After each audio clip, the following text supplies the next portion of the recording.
This happened when I was 16 and still in high school. I obviously didn't have a car yet, so I relied on my parents to drive me around or walked if it was close enough. It was the weekend, and my friend Haley was having some of our friends over since her parents weren't home. My mom drove me to her house. Haley lived close by, about a 3-minute drive or a 20-minute walk. My mom was single at the time and liked to go out too, so she told me that if she was out late, I should just walk home or find a ride. That basically meant she was going on a date. A few of our girlfriends were at Haley's house: Tina, Courtney, and Belle.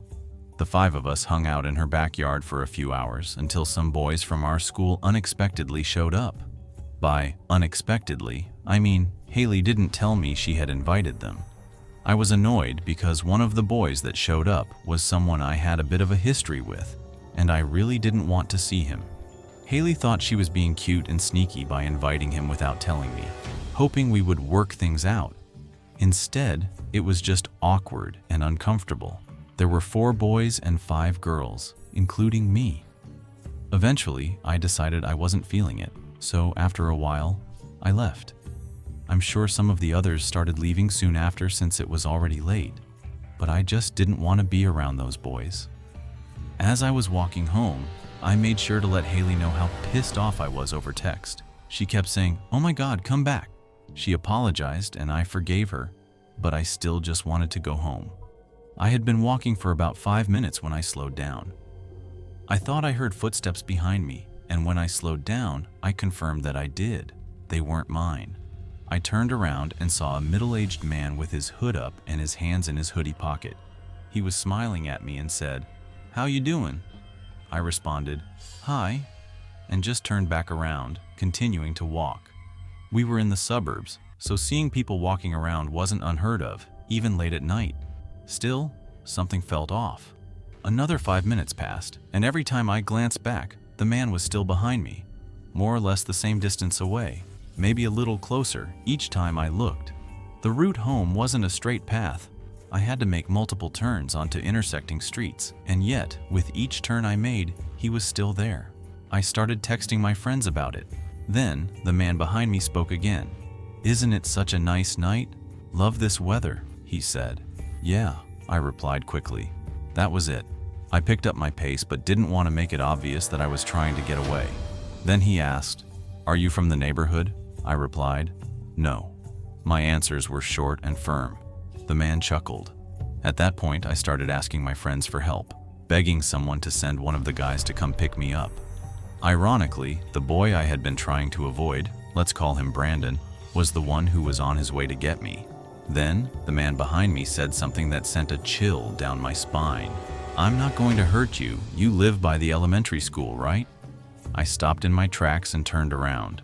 He stopped too. He was still smiling, but now it looked different, more sinister, less friendly. I screamed, "Leave me alone," and started running. I could hear him running behind me, getting closer. At that moment, it was fight or flight. My life was on the line, so I screamed, "Bloody murder." I yelled for help, hoping everyone in their houses would wake up and hear me. The man dropped his fake friendly act and snapped, "Shut up, you little huh?" That was enough to scare him off. He didn't want a bunch of people coming outside and witnessing whatever he had planned. He took off, disappearing into the darkness. I saw lights turning on in the houses around me. A couple came outside, and I told them I had almost been kidnapped. I stayed in front of their house until Brandon arrived to pick me up. The drive home was only about a minute. When we got to my house, my mom wasn't home. She wasn't answering my texts either. I didn't want to be alone, so I invited Brandon to stay the night. I knew he was probably the happiest guy alive about that, but I didn't care. I just didn't want to be alone. But it didn't end there.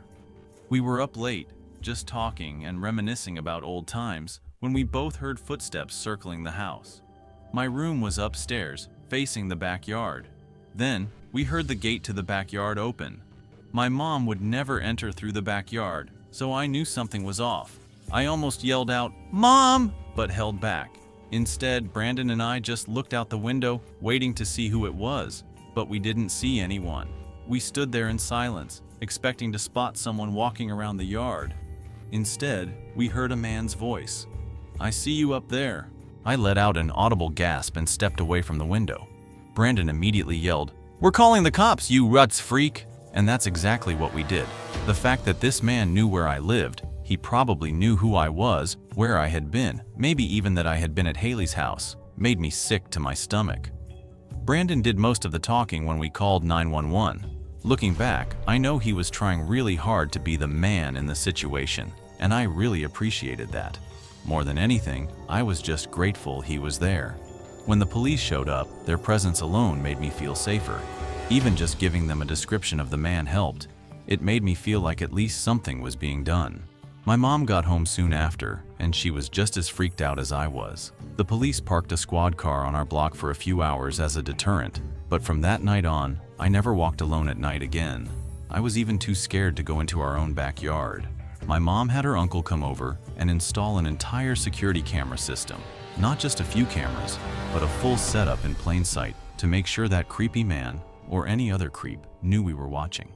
Thankfully, nothing ever happened again, but the fear never really left. A year later, my mom sold the house. She couldn't stand seeing me live in fear, and honestly, I think she was just as uncomfortable staying there as I was. We never found out who that man was.